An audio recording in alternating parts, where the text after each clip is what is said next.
Hello friends, welcome to Apnao Conversations. I am Pearl Ganta and today our guest is Mr. Vivian Isaac.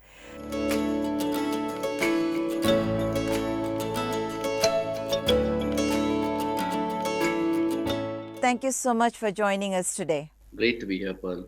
Thank you. Vivian is the Program Director for My Choices Foundation.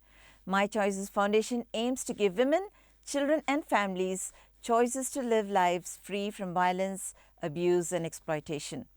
I've personally known Vivian for more than 20 years and I know he works tirelessly to help people.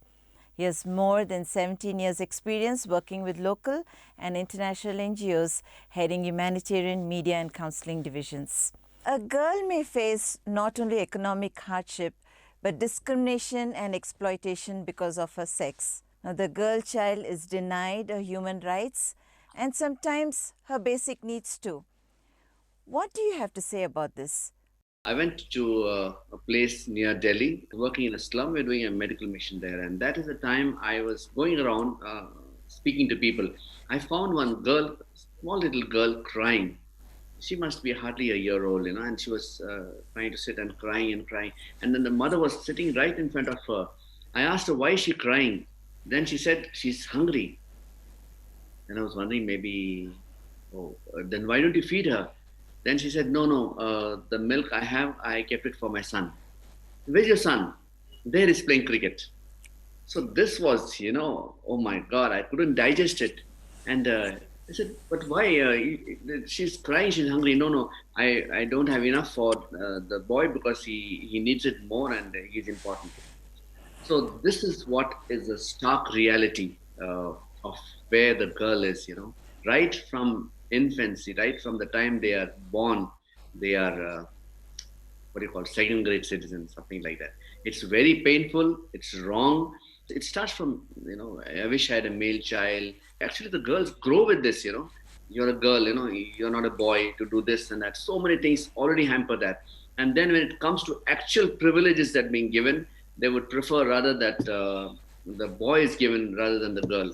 So one example is that, when we did a program in the school, and then we found a lot of girls were in the school compared to the boys. I was wondering, wow, this is good. The population of girls is much more than boys. It's great news. So I just asked them, how is it that so many girls are there? Then they said, the girls go to the government school and the boys go to private school somewhere in the town, and the bus comes and takes it and goes. So imagine what will be going on in these girls' minds at those places.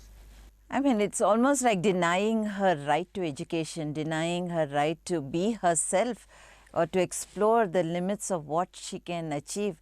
And if you really see, most of the toppers in schools are actually girls. We see if a girl is given that kind of an exposure, she has all the potential to be an achiever. But how can we bring about a change in the mindset of people, and what level of intervention must happen so we can create a good ecosystem for a girl to flourish?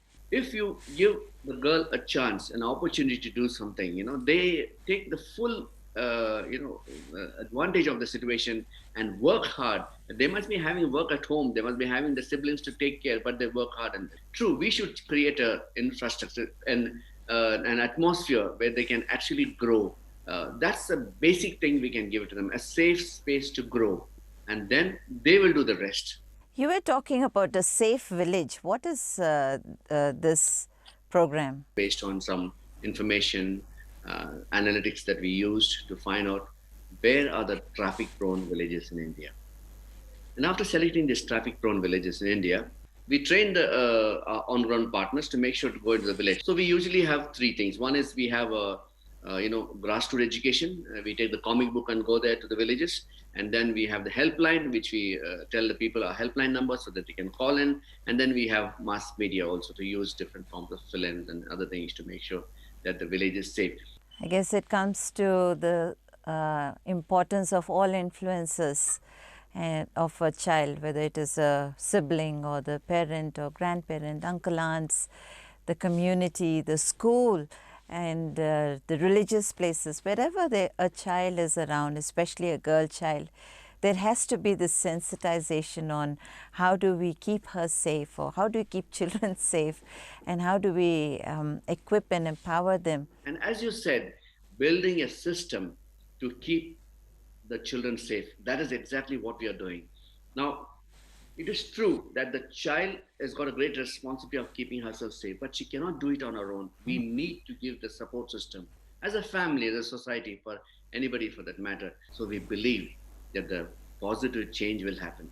The father will be a good father. He'll ensure that the child is safe. He will give her a wonderful education. She's precious. Likewise, the mother should not be just a mother, but she'll be an informed mother. Protect the child from trafficking, child abuse, understand the girl's needs, and make sure she, goes to school. And likewise, a boy too. A positive message: I will respect girls, and then it percolates into the community, making it a very healthy community, so that the girl is safe all the time. I remember the campaign, Respect to Protect. I know there's a lot of us who participated in it. Yeah, this kind of reinforcement of thoughts and values, time and again, it boosts the morale of a person. It also builds trust and sense of civic and family responsibilities as well. And it's just by doing that, it starts challenging us. We begin to think we can do something. We don't have to be an expert, but as just who we are, we can be involved in bringing about a change. And how can we support and work with the government? It's great that we have wonderful governments at the center and the states, but then the civil society has to take notice of that and make sure everyone understands what's good there and ensures that those benefits do reach the child. All the systems are in place, but you need connectors. You need guys who spur. You need men and women of character and change and boldness to make this connection happen and allow them a free space, allow them a safe space so that they can grow and prosper and really live their lives well. Let me tell you, the trauma of a girl child, a trauma of an abused child, a trauma is very, very shameful. And it shouldn't happen. So if you are there in their place, then you will realize the pain, the shame, the of your rights being taken away. So if you put yourself in those shoes, then you'll realize how important you have to be proactive. You could do a small thing somewhere, but it definitely goes in that direction. So it's all up to us to step up and make sure that we give safe spaces for girls to grow and do good in life. I think this is also a message for the social media influencers to take up issues like this, topics like this, and share about themselves, share about their success stories, share about how to bring about a change. So, dear influencers, some of you are my friends. I'm out there putting this out to you and say, hey, you have a voice. Use it. Encourage the girls. Inspire them to move out of their limitations. Encourage the men out there, the boys out there to come alongside and just help a girl and respect her. First thing is respect. When you respect a girl, it automatically you will want to do what is in the best interest of a girl, and which automatically affects you as well, because it will be in the best interest for you as well.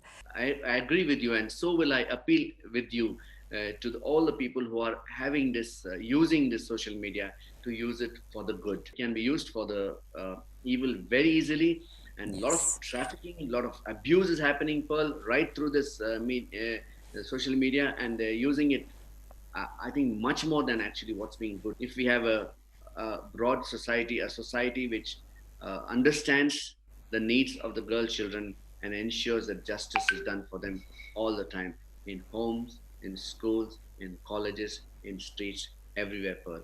We all have to do it together. All we have to do. I think when I was growing up as well, we did have the kind of challenges like we have in this day, but we had a support system. I do remember our teachers used to get involved with us personally. They knew our parents, they knew who we were, and they knew where we even stayed. I know some of my teachers would know where I stayed, and they got involved. There were times where we were teased and We had guys following us and stuff. Our teachers intervened. I know our school principals intervened. Then our neighbors, they were always there watching. I knew there was eyes like watching over me. They would come and tell my parents or anybody. So we had that kind of a system. I know we never liked it while we were growing up. We're like, we need freedom. But it was a safe place. We knew that there was somebody who would reach out to and protect us and help us. You mentioned about eyes, Pearl, that you knew that eyes were watching you, protective eyes. That's, I think I love that concept. The eyes, the perception changes. If you have those wonderful eyes looking at you, looking everywhere, the whole thing changes. Imagine you're being watched protectively. You have those wonderful systems out there. Now, if we have someone watching us with those wonderful eyes and eyes of protection, eyes of responsibility, eyes of respect, then the whole thing will change. Yes. Thank you so much for your time today. It was so encouraging to know that there is hope. I think every child should have that hope, and every girl child especially should be given that opportunity to dream, to hope, and a system where she can grow up to be the woman that God has created her to be. And we can make it possible. It is possible. We just have to do what we need to do. Thank you so much for your valuable time. We really appreciate it. Thank you, Pearl. Thank you very much. It was a great joy to be here for the wonderful messages that is going out. Thank you so much.